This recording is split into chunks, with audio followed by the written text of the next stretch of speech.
Well, greetings, friends, and welcome to the Gospel Underground podcast. This is episode 162, Christianity and the Environment. We are broadcasting live. Well, live for us. That's right, it's an us today. I was lonely last week by myself, it's good to be here. Good to be back at the Worldwide headquarters. The environment has taken a toll on you in the last few weeks. With all this allergy stuff you got going on. Jesse, I had a doctor tell me I had a histamine storm break out of my body. And yeah, it's been a long month. Well, I guess about 3 weeks. I'm finally sleeping at night, which is good. My shoulder pain is getting better. But yeah, the environment. The environment got you. Tree pollen and too much sun, overworking, over exercising, straining tendons. Double mowing your lawn. Double mowed my lawn because I didn't like the way it was clumped up bad. And yeah, sometimes the Lord gives grace by sitting you on your backside. And man, I'm on the mend a little bit better today. So I'm sleeping at night. Thank you for asking. And all the praying people who listen in, pray for a brother that I'll be bounced back. But hey, able to podcast today to talk about the environment, environmentalism, climate change. Jesse, everybody's favorite topic. Some people say everyone's favorite new religion, perhaps, amongst the young people. Certainly, as we'll see today, a concern that we ought to have as believers. So we don't want to get political too early, Jesse, but I'm glad you're here today because you seem like an environmentally minded brother. I do read Wendell Berry. Yeah, there you go. About farming and living a good life. And so that's the litmus test. That's right, guys. Yeah. In all seriousness, right? We're in our answer series, which kind of lives in our kind of being a witness to others. There are questions in our cultural moment that people do have, and we've been looking at some of those. Obviously, why is Christianity so political? Looking at racism, the kind of checkered history, so to speak, with race and Christian peoples globally, worldwide, seems like the sinful nature of humanity, tribalism, racism, whatever, classism. We kind of get there as people. It's something that needs repentance, faith, change, both individually and culturally. And today we arrive to a concern, right, about the environment, about things like climate change, which certainly is a political hotbed item. And I just want to set the table, guys, if you're listening in. We're not trying to be Democrats or Republicans about this. We're not trying to debate. I'm not a climate scientist.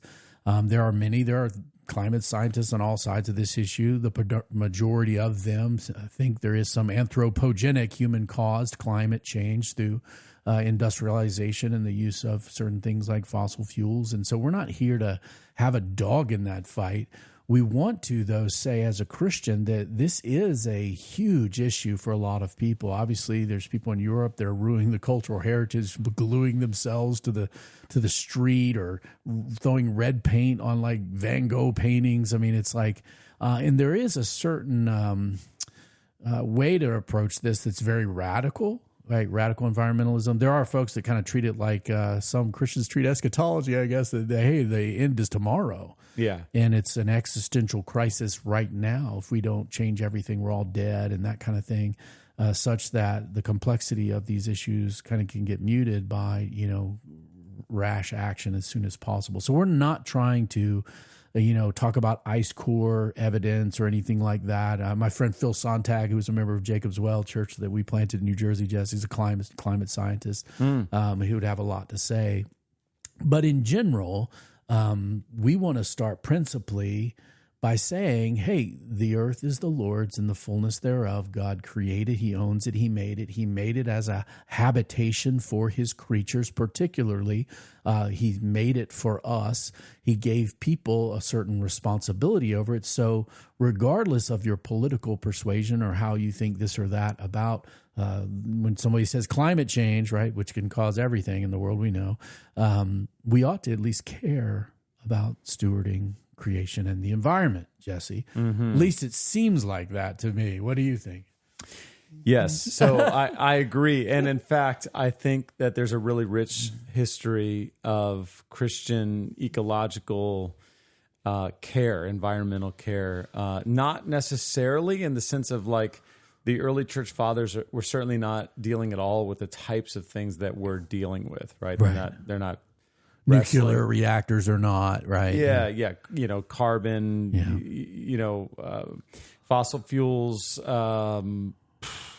non-diverse crops, those sorts of things, and the tolls that they're taking. But certainly, I think it's only pretty modern for Christians to at least appear to not care about the environment or be accused of this, right? That's right. And I think probably with the political idolaters that fight each other, right? That's probably where their venue where that takes place. Because look, Saint Francis of Assisi, very, very in tune with nature. Like when people say to me, Christianity is, the industrial dominating. I was like, no, man, Christianity is a lot older than that. There are a lot of folks that were very at peace with harmony with nature and animals and all kinds of things. And even like in the 20th century, through his, at least his Christian and Catholic conventions, J.R.R. Tolkien, you can't look at Two Towers and not see a cautionary story in there about destroying trees and the orcs and their mechanisms beating the earth into dust, right? Certainly it's part of the Christian tradition to care for the creation. Now, there has been some abuse probably with this word dominion. Dominion does not have to mean domination. Human dominion and responsibility and creativity. Human species is unique on the earth and also has particular capacities for good and evil, right, Jesse? With each of these answers, we're saying, hey, these are things that are true that we all can agree on. And then here's a strategy for answering our friends. And it is just a fact that humans have a unique responsibility.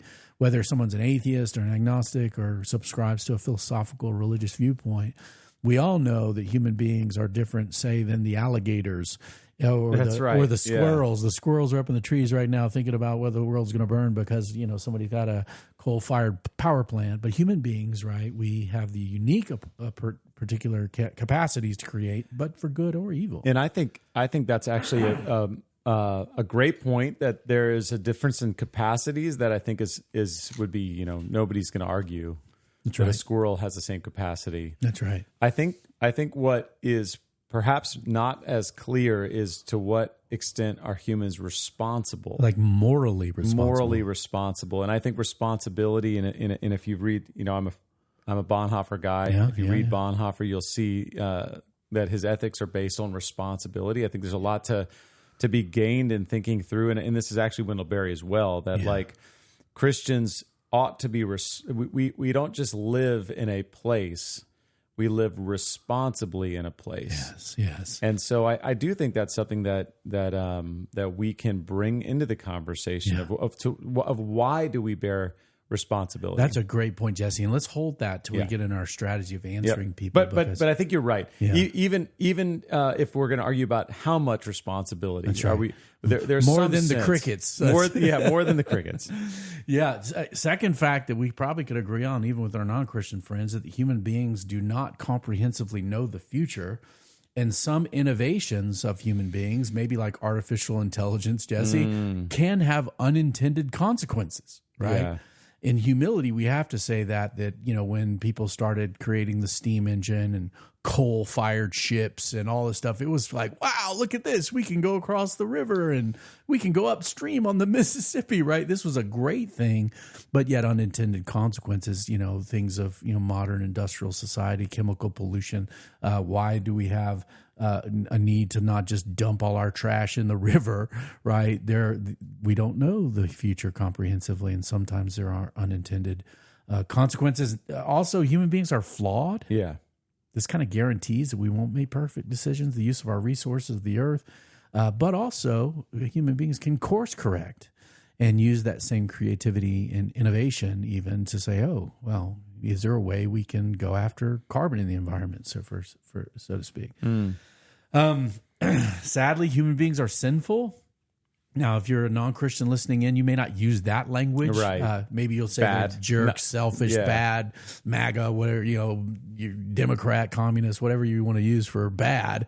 Human beings are sinful and can exploit the planet and other people. Greed, perhaps can cause us to do bad things to the environment and to people who live in environments, right? Yeah, and I think those 4 facts, right, that we don't comprehensively know the future, that we're flawed, we can't do anything perfectly, or those 3, and that we're sinful, and people are going to exploit. There's going to be greed, and even the best people aren't perfect, right? I think those are really helpful to establish. Like, look, we don't have to actually argue about these things. We can agree. That's right. And I think in some ways that the kind of massively fearful world we live in terms of the way our environmental concerns are communicated actually helps to establish some of these, because there's even I feel like 15 years ago there was more of a sense of all technological advancement is good. We're moving forward in good ways. Right. And to me, there's a lot more of a, wait a minute, to do that, we had to do this, and this was really bad. That's right. And there's probably people that pump the brakes on these things real time. And then, of course, once problems start to emerge from technological innovations, then more people start saying, oh, we got to deal with this. We got fish that are mutating in our water. That's probably not good. Let's maybe keep the chemical company from dumping it all at the dry cleaning fluid downstream. Well, yeah, I think all those facts, and I think people who, talking to my kids, like, at the public high school in town, we're in a college town, this is a massive concern, and for many people, particularly on their particular political vision, this is like an existential crisis of our time. And we hear our presidents say that often. Now, if you're on the other side of things, don't just dismiss this, because why? We're Christians, and we want to talk to people about faith in Jesus Christ and belief in God, trusting Him. And like what you said, we live in a particular environment. Mm-hmm. We need to reasonably care for it.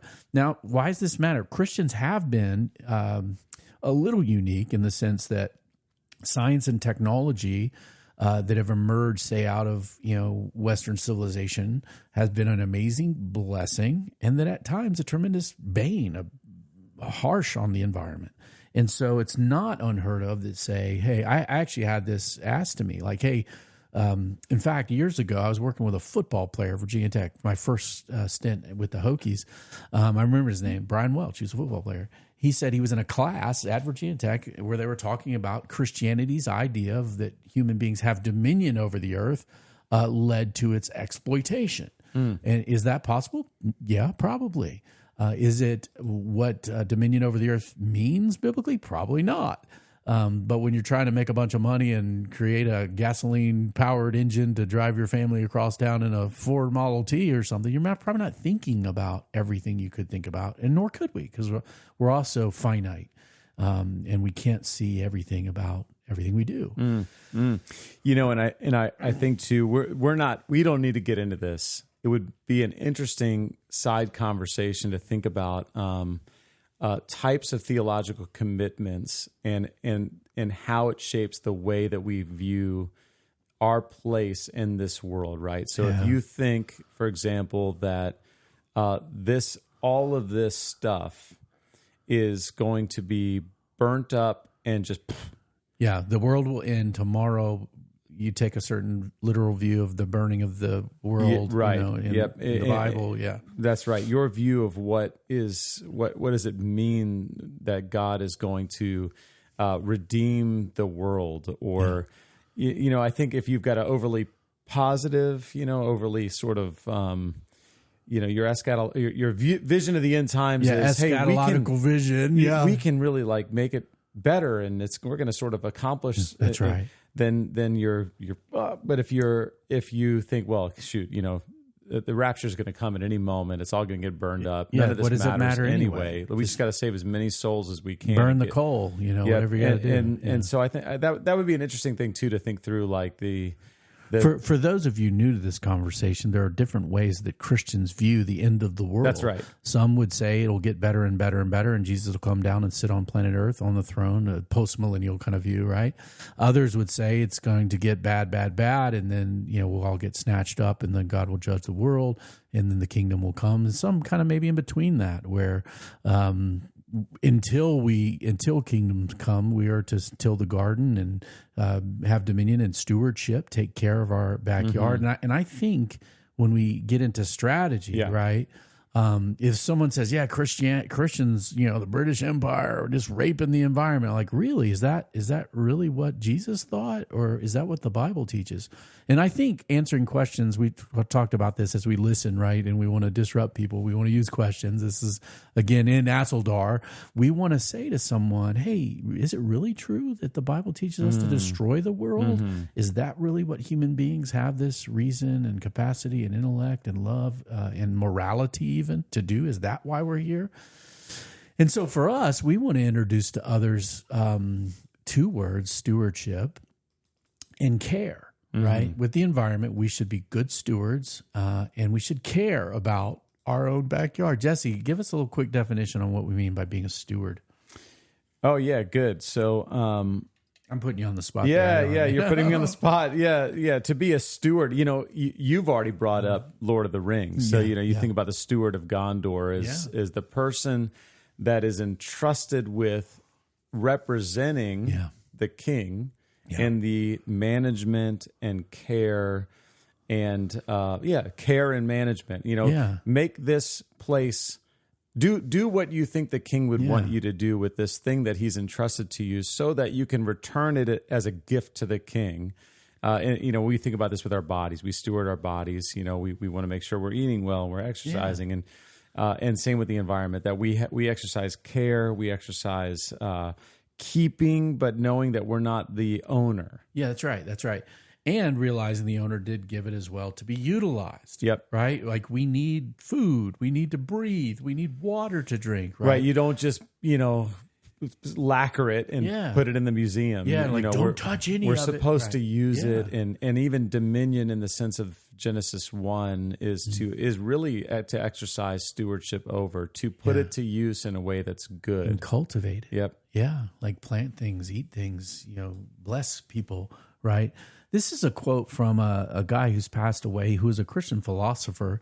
Now, his theological stuff I didn't like a whole lot, Jesse, but his name was Norman Geisler, and he wrote a pretty good book on Christian ethics. And he's talking about humanity. He has a whole chapter, actually. This is an older book, actually. He has a whole chapter on ecology. And he says this, that humanity, right, mankind, is the keeper of the environment. God is the creator and owner of the world, but man is the keeper. When God created humans in his image, he commanded them, be fruitful, increase in number, and fill the earth and subdue it. Rule over the fish of the sea and the birds of the air and every living creature that moves on the ground. Also, God took the man, put him in the Garden of Eden to work it and take care of it, right? These are both together. From these verses, we can observe at least three basic obligations. Those are responsibilities, right? To our environment: to multiply and fill it, to subdue and rule over it, and to work it and take care of it, right? I think that's an excellent summary, Jesse. And old Storm and Norman Geisler, I was really surprised. I took an ethics class with him before he passed away, and he was very, very keen on environmental concern, which was encouraging. Yeah, that's good. I like those three, multiply and fill, subdue and rule, and to work and care for. And especially when you think about the subdue and rule, if you're thinking about that in the sense of stewardship, not necessarily boot stomping the world. Yeah, you're not crushing raping it, right? Yeah, that's really good. Rule over in the sense that we do have that responsibility that chickens and crickets don't have, right? And we were made for that, right? I'll throw a. Not necessarily a Christian ethic, but I think it works for us. There was this very important environmentalist book called A Sand County Almanac, written 75 years ago. And the author proposed the following ethic: a thing is right when it tends to preserve the integrity, stability, and beauty of the biotic community, and it's wrong when it tends otherwise. But this article that I was reading that it sort of borrows from that and Christianizes it in a sense, which we can put the link in the show notes. Yeah. That author says, hey, let's update it to say a thing is right when it promotes the sustainability and beauty of the natural world. It's wrong when it tends otherwise. So it's really trying to get at this, like, all right, well, there's something beautiful about God's creation. So that's the only thing I'm adding to Storm and Norman is that the created order it tends to what's good for us. Yeah. It says true things about God that we want to be able to tap into. Declares things, right? But it also is beautiful. And so I think that there's a strategy for us also around promoting the beauty of God's creation. And I would say enjoying it. Yeah. Right? Who doesn't, if you're going to go enjoy a day at the beach, you want to see it as God made it and allowed it to develop over thousands of years on the earth or longer. And not just to see a bunch of trash and hypodermic needles or oil slicks, right? Where things that don't go there. That's right. And that is a way in which we glorify and worship God, is to recognize that this is created by God, the universe and the earth. Yeah. They're God's creation. Yeah. And that means God owns them. We get to sort of return to Him His gifts with beautification, I think. And that's a way of worship. Yeah. Yeah. And so if someone asks us, like, why do you care about the environment as a Christian? We would say, the universe and the earth are created by God. Mm-hmm. He's the artist. Creation implies that God is the owner. We're called to care and cultivate this world. God has placed us here to rule in a good way and take care of things. Creation is a gift of God's kindness towards us, right? He makes rain to fall on. He gives food to us, right? The earth provides for our needs, food, air, shelter, water. That we could not live without, that we should work and employ creation for human flourishing. That includes like enjoying beauty, multiplication, honoring God together, and that human beings, right, should care for creation as our home, not trash it, exploit it, or seek to destroy it, which would be foolish, right, and to our own detriment. But I have another quote in there, Jesse. How about you read that? This is from Geisler's chapter on ecology again. How about you read that? This is a wonderful, wonderful quote. Yeah, there's a strange irony about man's pollution of his world. By polluting our environment, we're poisoning our own food and drink. Thus, we sin not only against the environment, but against ourselves. We sin against the persons who would live in it and against the God who made it, both as a revelation of Himself and for our good. Even if we destroy ourselves from polluting the environment will remain in one form or another. We were made to be keepers of the earth, and if we do not keep the earth, then the earth will not keep us. The question we should ask ourselves today is, am I my earth's keeper? If I am not the earth's keeper, then it is becoming increasingly evident that neither am I my brother's keeper. This is my brother's earth, and if I do not keep it, then it will keep neither him nor me. Yeah. This is something I think is unique for us as believers, that we're caring about other human beings, right? I know in some environmental activism stuff, there may be more concern of crickets than people, or people are bad, let's get rid of the human bugs and this kind of thing. But for us, the reason why we don't want to wreck the earth or have some environmental catastrophes is for the sake of loving our neighbor. To care even for future, what we want to leave to our kids and in the generation to come. And again, this is probably revealing a little bit of our eschatology, Jesse, that, my view isn't that like, whatever, it's going to, burn anyway. It's no, this is the home God gave us and the place of mission, the place of human beings, a place of redemption, a place where people meet Jesus the King and then become part of the mission to love and to serve and to seek and to save the lost in the world, to honor and worship God. And I do think part of our vocation is to give proper concern and care to the world. And, even from cutting your grass or making things beautiful or planting flowers, right?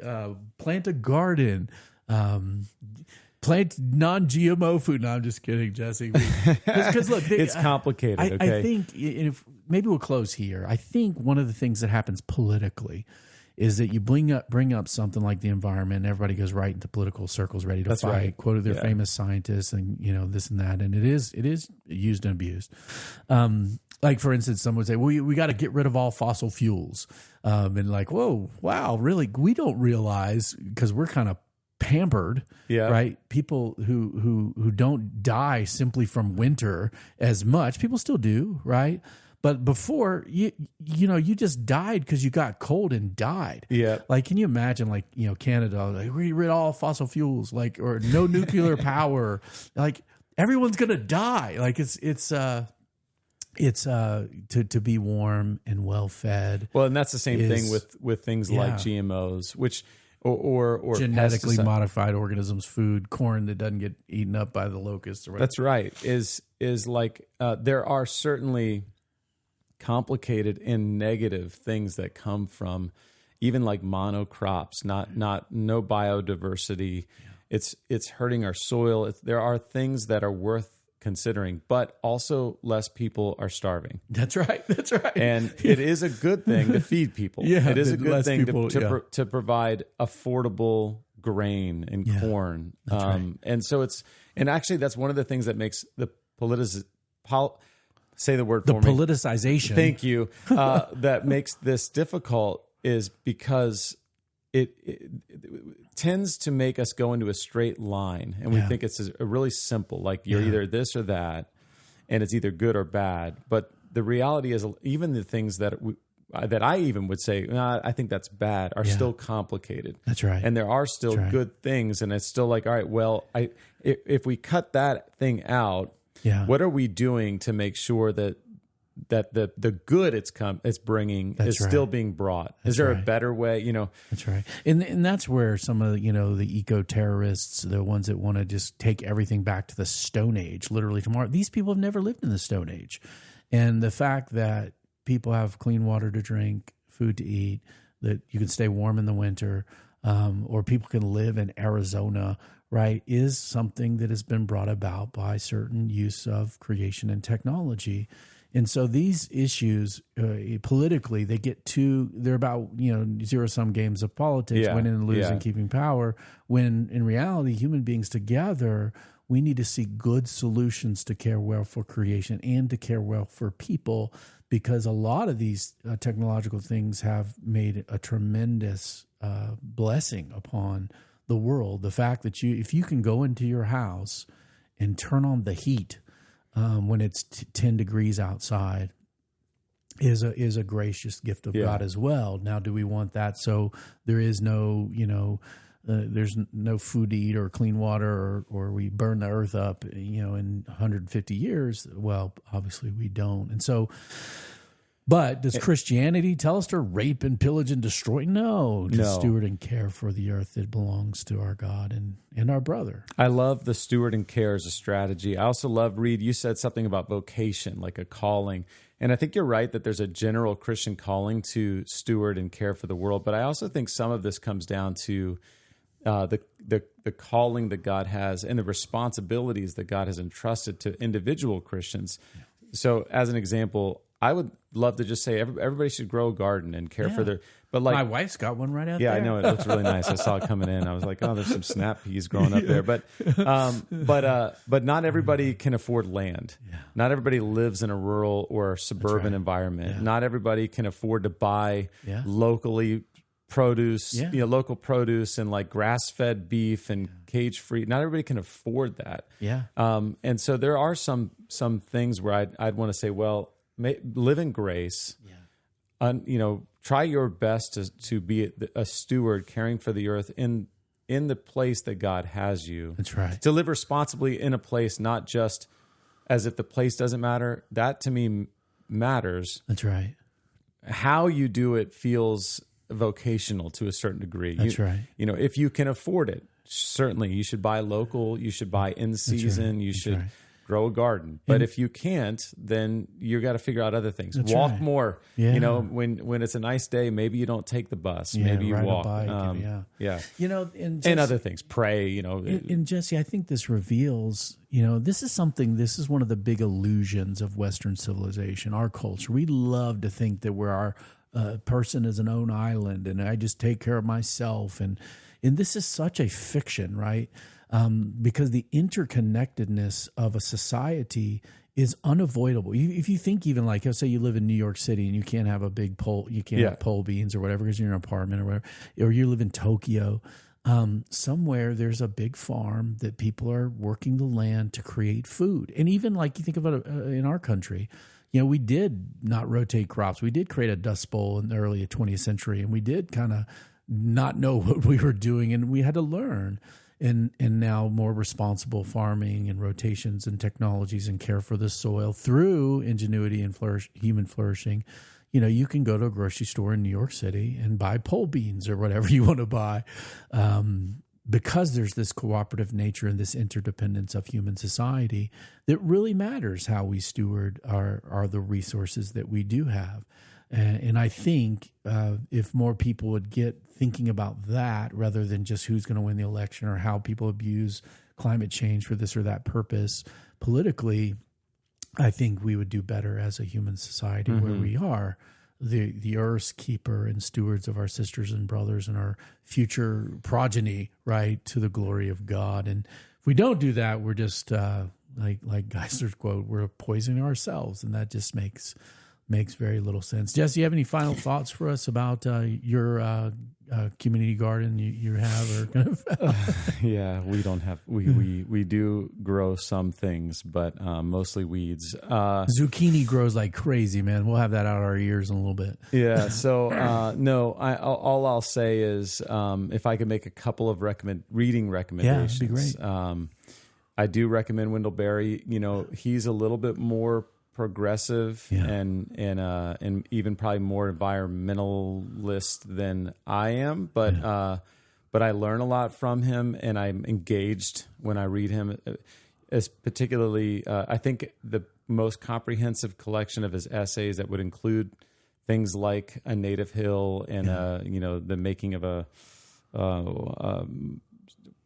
his farm one and some other. His farm one. Yeah, that's what I think. Yeah. I've never read Barry. What's it called? I think of him as the farm guy. He's the farm guy. Yeah. Of a marginal farm, I think is the name of the essay.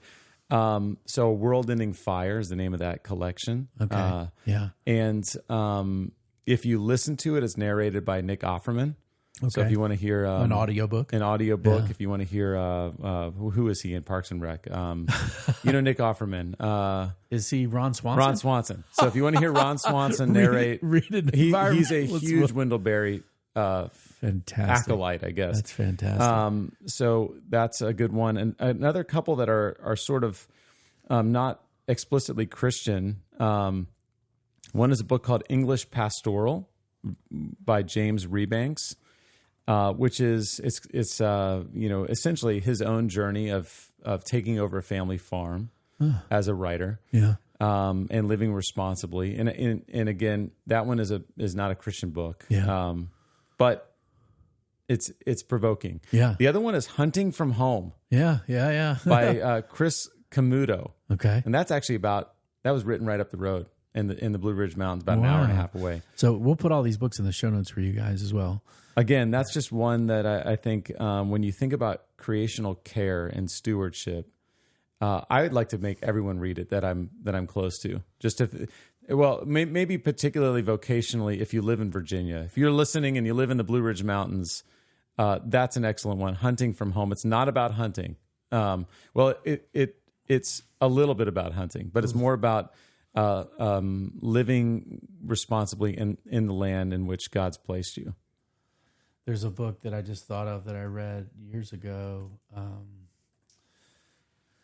called Consider the Lillies by T.M. Moore. It was, if you're into theology, this is like making a case for creational theology, that God gave creation for a particular purpose in a revelatory way. And I think reading that book years ago really helped me move forward, I think, and to think of even the creation itself, how God intends it to be seen and used and provocative for his people in a communicative kind of sense, I think would be super helpful. That's great. We'll put these in the show notes. And hey, this is a plea, right, for reading things that are outside of your perfect convictions and your perfect beliefs, right? Yeah. So we'll put these books in the show notes for you guys. Yeah, none of the people I mentioned would probably vote the way I vote. Yeah. And the people I mentioned, I don't read them without discernment. I'm engaging, and I'm like, that's really an interesting way to think of things. Another couple that you already mentioned, Tolkien. Yeah. I think any of that trilogy. Yeah. And then also a beautiful Christian view of the world. Yeah, right? and if you want a like a junior varsity version, that's not in the same realm, but science fiction, but a shorter, easier read would be Lewis's Space Trilogy. Oh, yeah, a lot of the same is that themes. Called Pelandria? Is that? Well, that's Paralandra is one of them. But that Space Trilogy also. I've never read the Space Trilogy. I maybe need to. If you're into science fiction, at least a little bit. Yeah, I'm in it. I love it a lot, actually. Yep. Just the similar themes. Dune books again. Oh, weird. Well, we say that, guys, because look, let me just shout out to my more right wing friends who think, well, anytime someone says, queer theory and climate change, climate change is oppressive to whatever. I have a buddy who will joke, he'll try to connect everything in the world, every problem in the world, back to climate change. And if you're in that world, hey, just realize that there is a unique, theologically, biblically driven, Jesus-centered view of creation that you need, even if you think that all the political mumbo-jumboing, we all have this responsibility. If you're a follower of Jesus, right, we can't just let the politics and roll our eyes and not care, because God has called human beings to be fruitful, multiply, and have dominion over the earth. We do have responsibilities. And finally, let's close with this, Jesse. If you do have environmental activist friends and you really want to talk to them about Jesus, this is a really good strategy. Because look, if you just want to think through, say, evolutionary naturalism, that the universe exploded into being, the goo became you, and that's all we're doing here, there's nothing else, there's no God, there's no thing beyond that. The question I have for my friends, if that's the case, why on earth am I responsible for the whole stinking creation? Why can't the crickets take care of climate change? Why can't the alligators take care of the Everglades? This is a really good question that we can ask our friends. Like, hey, you seem to think that human beings are really, really responsible, and that this is a moral duty and a right or a wrong way to treat things. Where do you get that from if we're just kind of just like the bonobos or whatever? That is a good question for us to be disruptive with, because that will lead us to say, hey, yeah, I do really think we are responsible. Yeah. Would you be interested in why we think that? And then stewardship and care and morality even can come into play if God is real and has given us a certain responsibility, and we do have that kind of role in the world. That fits better in theism than evolutionary naturalism, atheism, and certainly is a good starting point to say, hey, look, maybe you're sensing something that God made about the creation, that he's saying to you that you need to know the maker and the artist of this thing that you love so much, rather than just seeing it as this stuff out there that we somehow protect for some arbitrary random reason. I've actually had really good conversations with people with that kind of strategy, Jesse. Do you have any final words for us? Oh, no, just along those lines, though, I think that it would also be interesting to ask the questions of if it's the goo to you, then why would we be responsible for more than just my family? Like, I could get away and get myself, my family, what causes me to feel the sense that I'm responsible also for the crickets and the alligators and your great grandkids evolutionary wise, I shouldn't really care if your grandkids are around. Care about my genes. So I think that's a great way to, and then also just to demonstrate, like, hey, we want to have integrity and say, not just say that we should be stewards caring for God's creation, but to the best that we can, we do our part too. And sometimes that means we get prime beef at Costco. Yeah, or give away our garden stuff, That's right. Yeah. Somebody out there just got mad at me because I said eating beef, and you think that's an environmental sin. We'll have to take that up on another time on Barbecue Underground, Jesse. Oh, man. As long as we can be eating the beef while we're doing the podcast. With the vegetables, to the glory of God. Jesse. Humanely raised. Naturally that sourced. Cow had a name. That's right. He was loved well and served his purpose on the earth. Get in my belly. Sorry, veggie friends. The Gospel Underground podcast is produced in partnership with Bonhoeffer House. Review us on iTunes. 5 stars are acceptable. Send your comments, feedback, and in the emails about why cows are bad. I know you're out there. We are dialogue. That email should go to info. That info should go to Jesse at bonhoefferhouse.com. We are dialogue taking place on the borderlands between the church and culture. We hope to see you out there. Peace.